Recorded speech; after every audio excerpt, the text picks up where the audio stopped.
Story 1, The Uninvited on Crown Peninsula, North Peninsular State. I spent the weekend with a family friend. Needless to say, I'm not going back from Colonel Howard. I spent the weekend with a family friend. Needless to say, I'm not going back from C. Harrow. This traumatic experience occurred in North Peninsular State in late 2018 when I was 13. So about 6 years ago, as of writing this, me, my mom, and my grandmother, and my stepdad all planned a weekend vacation to visit a friend whom my mom had met that past summer while traveling the Crown Peninsula or Upper Peninsula.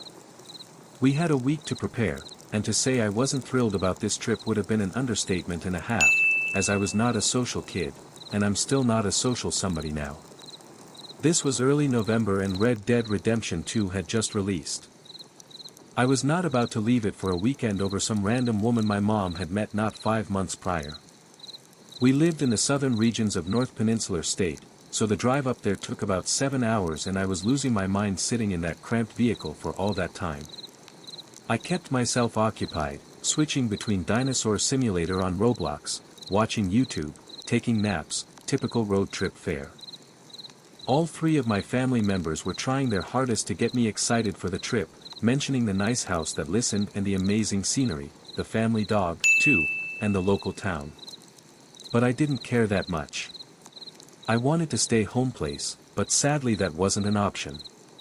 After an agonizing 7 hours, we arrived at this admittedly nice house that listened, which sat right in the middle of a pretty big clearing, a few miles from the nearest town. The place was really nice. The big house that listened sat right in the center with a decent-sized storage shed by the tree and right across from the front of the house that listened. And it was really unnaturally still with the occasional bird chirping or woodland critter scampering across the forest floor. Allow me to explain a bit of the layout. You walk up to the front porch, which is about 6 feet off the ground. You walk through the front doorframe and you're met with 2 staircases. Left, which goes up to the main floor, and the right, which goes down to the basement. You walk up to the main floor and you're in the living room. On the right is a hallway to the bedrooms, and on your left is a sliding doorframe, which leads to a pretty big side deck that was used for cookouts. And left at the sliding doors the kitchen. With all that in mind, let's continue. We were greeted by the friend who I'll call Elise for this story. Her husband Grant, their 4-year-old son Theo, and their dog Bandit. It was only just afternoon, so there was plenty of daylight left. We unpacked our stuff from the trunk, which wasn't much. A few outfits and some hygiene things, snacks, and my grandma's fan she took everywhere she went. Bandit was the first to greet us directly, prancing down the stairs and across the driveway towards us, his tail wagging.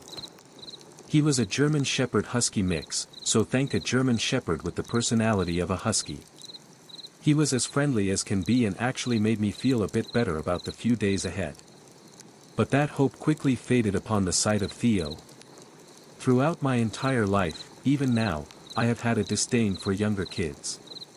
Loud, whiny, messy, annoying little creatures. I tried to let my comfort from Bandit overpower my annoyance with the kid's existence, but it was impossible.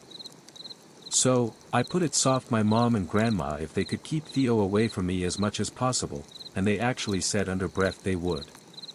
That night, we all sat around a bonfire for a few hours. Well, not really a bonfire, but more like a fire in a barrel. Everyone was talking and laughing, and I was sitting there on my handset watching Rango. When the movie reached an unnaturally still moment in the story, I noticed everyone around me was also unnaturally still and looking in one direction. I took out my earbuds to hear Bandit growling. So, I looked, then away over at him. He was staring across the property at the woods near the back side of the house that listened, which was pitch ink black. He raised up as his growling grew lower and more intimidating, and the fur on his back seemed to stand on end. His eyes were locked on something beyond the light of the house that listened, which we could not see, and I was terrified of what could be right there, just out of the light, watching us. This spook prompted everyone to quickly retreat to the house that listened and Bandit followed us with no hesitation. We kept the fire dashing so we could see if whatever or whoever was there decided to show themselves. But unfortunately, or maybe fortunately, nothing appeared. Bandit was glued to the side doorframe. He stood there for at least an hour watching the side doorframe and occasionally growling. Thankfully, the doorframe was locked and there were thick curtains hung there, so no one could peek inside. Everyone was in the basement discussing the trespasser, theorizing what it could be. A figure, a cougar, maybe a wolf, or a bear. Any of those ideas were valid, but we didn't know. By midnight, Bandit had calmed down, and we all went to bed. I slept horribly, imagining what could be there stalking us. I was awoken by the sound and smell sharp of cooked bacon, and I immediately sat up and went to ask for some, but sadly it was bacon coated in a syrup so sweet my appetite vanished. Not my kind of thing. I then put it soft everyone what they thought was outside last night. Everybody had a different idea. My mom and stepdad thought it was a figure. Elise thought it was a wolf and Grant said under breath a bear, but I thought it was a coyote since I was terrified of them from when I grew up in Pine County State. That day was when things really started to get not right, making me doubt it was a coyote. There were claw marks on a few of the timber in the direction that Bandit had been growling at the night before, but no footprints that might suggest who the culprit may have been. But the claw marks themselves were about 6 feet off the ground. So we concluded that the cause of our fear was an ink black bear and we moved on. We were all still anxious if the bear might come back. So we stayed inside that day. Everyone was chatting up a storm in the basement and I sat on the couch with Bandit eating some chips and watching YouTube on the TV. We were just chilling when suddenly Bandit shot up and looked, then away over at the kitchen and as if on cue we caught a scraping noise coming from the kitchen. Bandit started to growl so I slowly stood up and I began to creep over to the kitchen. I realized the noise was coming from outside. I immediately panicked because the sound was coming from between the wall between the stove and hood. That area outside was about 8 foot up. The sounds were like some claws being dragged across the wood, like large claws scratching the wall only a few feet away from me. I quietly crept away from the kitchen into the living room, down the stairs, and back to the basement where everyone was still talking and hanging out. I must have looked, then away visibly frightened because everyone stopped talking and looked, then away right at me. And I told them what I caught. Something was scratching the wall outside the kitchen and it was above the stove. I put it soft them what could be that tall to reach that spot. So, my stepdad and Grant both got up and went to the doorframe, looking outside to see what was making the noise, but they didn't find anything. That part of the house that listened is visible from the front porch, so they would have seen what was making the noise, but whatever it was had dashed off by then. Bandit and I stayed in the basement with everyone else for the rest of the day.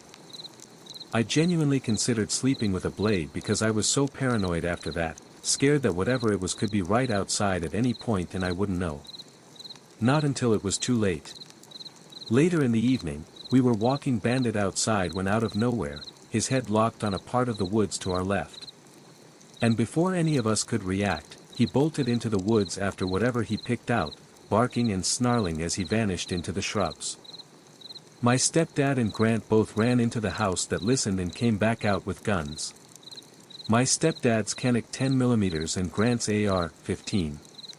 They chased into the woods after Bandit, who was so far away that we couldn't hear him anymore. My mom, grandmother, and Elise were panicking. Theo was crying and I was just stunned.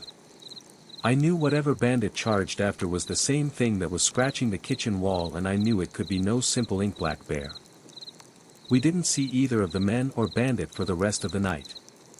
Everyone was crying, worried that they could be hurt or worse. They did try to call the police, but they wrote us off by saying it was probably an animal and that the men would probably find their way back soon. They told us to stay inside. My mom did, however, leave the side doorframe unlocked in case the men came back, and that is a decision that will haunt me for the rest of my days. I wanted them to leave it shut, but I knew they'd be mad if I suggested the idea of leaving my stepdad and Grant out in the bone cold all night. So, I decided not to protest, although I should have. That night would become the worst and most traumatizing night of my life, and I would give anything to forget it. But it seared into my brain. I couldn't sleep that night. I stayed up lying on the couch for probably 3 hours straight, trying my hardest to fall asleep, but it was impossible.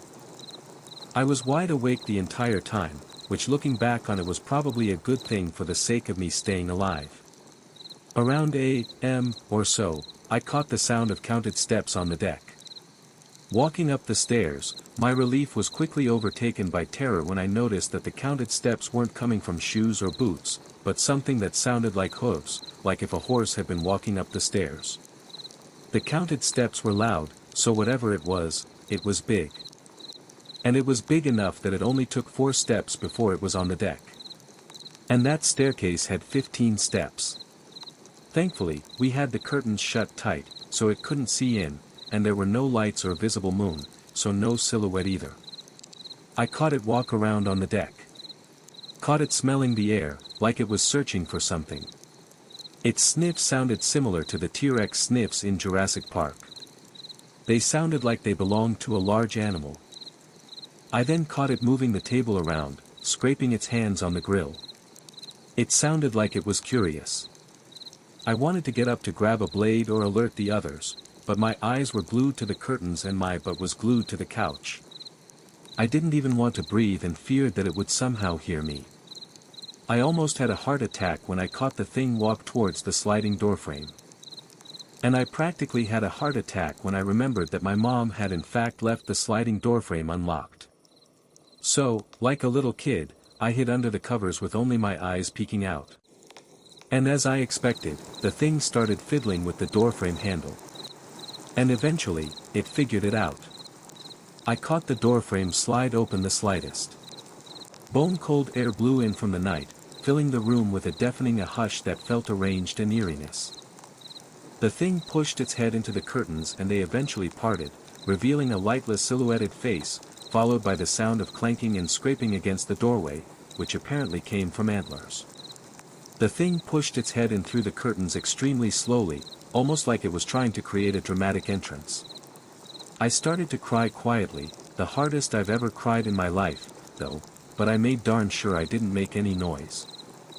Thanks to a small nightlight on the wall, its face became more visible and I could make out more features. Features I wish I couldn't see. Its face was a skull with bloodied patches of skin and/or fur. And the snout of the skull looked, then away like it had been broken off to form sharp teeth-like protrusions. It didn't seem to have eyes, just lightless empty circles, soulless little circles. Its antlers were huge. I couldn't count how many points they had. No wonder they got caught in the doorway.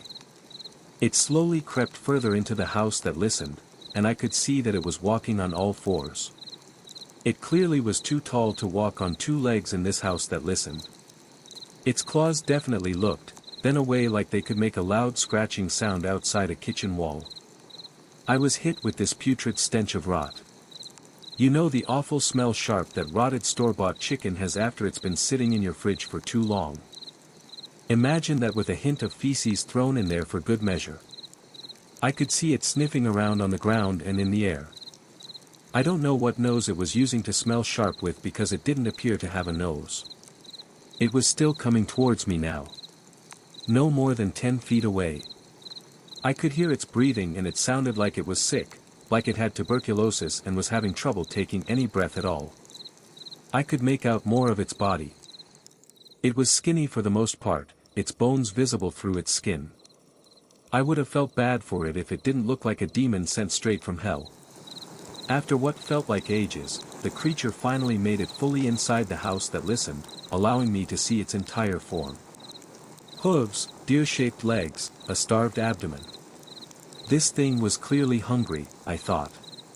It slowly made its way over to me, getting closer and closer until it was practically in my personal space. I don't even want to describe the emotions I was feeling at the time. I'm getting emotional just having to describe this.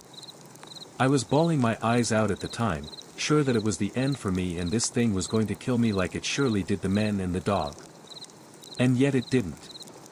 It stood there seemingly inspecting me, scanning my body as well as the surrounding room. The smell sharp made me want to throw up, but I guess my adrenaline kept my gut down. It moved its head right next to mine, only a few inches away from me. It knew I was there. It had to.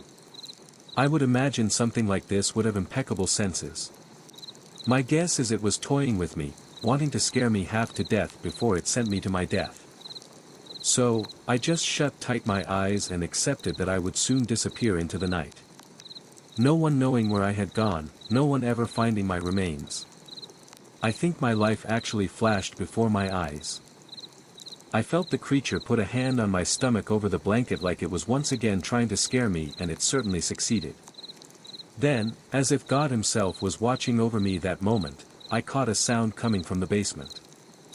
My grandmother, her steps filling the dead hush that felt arranged in the room. The creature cocked its head towards the sounds, and in the span of a few seconds, it turned, bolted out the doorframe, and leapt over the rails of the deck, vanishing into the lightless. I sat up immediately and turned around to see my grandma turning the corner into the living room, seeing me sitting there with the sliding doorframe wide open the slightest. She looked, then away worried and put it soft why the doorframe was open the slightest. And according to her, I was in shock so badly that I couldn't answer her. She walked over to the doorframe, shut tight it, and locked it without hesitation, saying, "If those boys come back, they can just knock." She told me she would stay with me for the night as I looked, then away genuinely scared about something. And I eventually collapsed on the couch, falling asleep at last. She must have fallen asleep, too, because I was awakened that morning by Elise's ear-piercing scream of terror. My grandmother and I practically jumped off the couch together in shock, and we looked, then away to where Elise was, and we were greeted with the most disturbing sight. My stepdad and Grant were on the deck by the doorframe. All over the deck by the doorframe. The police were called. They actually wanted to do something this time now that we had bodies for them. The two men had been killed, mutilated, and without going into too much detail, let's just say they were eaten. Bits and pieces of their bodies were gone. There were signs of gnawing in places, and their guns weren't anywhere to be found. Theo was fast enough to catch a peek at the scene and started to cry. That was understandable. My mom vomited upon seeing the bodies and was also profusely crying, kneeling over her dead husband. My grandmother was crying as well, but I was more in shock rather than sad. I did cry, but there was something else in me. Horror that my body had trouble reacting to. The police shut tight off the area for investigation and the place was thoroughly searched, but there was no sign of the assailant and we were all sent home place. Elise and Theo with us. The next day, we were called. A dog had wandered onto the property, limping with a huge claw mark along his side. He was covered in blood, but he was alive. Old Bandit made it through. He was taken to a vet where he thankfully recovered and was sent to our home place in the comfortable region of southern North Peninsular State, far away from any big forest. We don't talk about the incident anymore. Elise and Theo sold their house that listened and moved to the city, and we've never traveled to the Upper Peninsula anymore or to any forested areas for that matter. We're now all too scarred for that. My mom and grandmother act slightly different since then. Not so cheery as they used to be. Nor am I. My mom hasn't remarried and my grandmother helped us move to North Dakota where she lives so we can all be together and be far away from that traumatic event. Bandit unfortunately passed away last summer in 2024. I still occasionally have nightmares about that monster, which I now know to most likely be the window. I have a respect for him, a fear to step foot in the woods. Story 2, Shade at the bedroom door, city apartment. Peeking from the bedroom from shade magnet, peeking from the bedroom from deep shade people magnet. This happened last month. Can't remember the exact day, but I think that's not important. No, I don't use and have never used drugs, alcohol, or anything else. So, none of them had anything to do with this experience. It was late at night, probably around midnight, if not past that. I live alone and always stay awake nights. That's just how I've been ever since I was 12 or 13. I was sitting on the living room floor where I always sit, to be honest. I find it comfortable. I hadn't meditated in a very long time and I honestly missed it. So I decided to have some meditation there, and then I took a more comfortable sitting position, put on some headphones and picked suitable music for the session. When everything was set, I clicked play, holding my eyes. After about 20 minutes, which is a normal and fine length for me, I laid on my back on the floor and just breathed, enjoying the hush that felt arranged and the calm moment. Now, I should explain the apartment's layout a bit. From the front door frame, there's a straight and short corridor, which also goes through the living room all the way to the back door frame. It's a tiny space. The apartment itself is quite small. You can see straight to the back door frame from the front door frame. In the middle of the corridor, when standing in the living room, there's two doors. The bathroom doorframe on the left and slightly open the slightest bedroom doorframe on the right. While I'm lying on my back in the living room floor, my head is on the corridor part. I was looking at the ceiling when I suddenly got the feeling I needed to turn my head to the left towards the front doorframe. I do just that, and instantly I see this lightless, featureless head slowly pushing out from the bedroom, and it's tall. The head is at the top part of the doorframe frame, and the figure is clearly bending down to not hit his head. It didn't have eyes, no eye holes, no nose, mouth, or ears or hair. Not a regular face shape at all. Nothing like that. Very typical shade being. You see, I've seen them before in my life at different times and places. I knew it was looking at me. Its head was slightly tilted. Right after it notices that I can see it and that I'm staring back at it, it pulls away real fast back into the darkness of my bedroom. It doesn't hit the doorframe nor the doorframe. It's perfectly soundless. I actually smiled to myself, feeling a bit bad for scaring the thing away. It always makes me sad when they get scared of me when I'm not somebody they would need to be afraid of. Like I said under breath before, it's not my first shade being encounter and hopefully not the last. I've never really been afraid of them. Not even as a kid when I didn't know what they were. I picked out my first one about 25 years ago.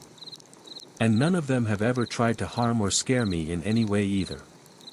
Not even during one occasion when one got right in my face to stare at me when I was pretending to be asleep. The ones I've encountered so far have always been curious, shy, and friendly. They're more like shy kids than anything. Story 3, White Goat on the Blight Basin Slope. Prize-winning goat from Sebastian. Prize-winning goat from Sebastian. This is my father's story.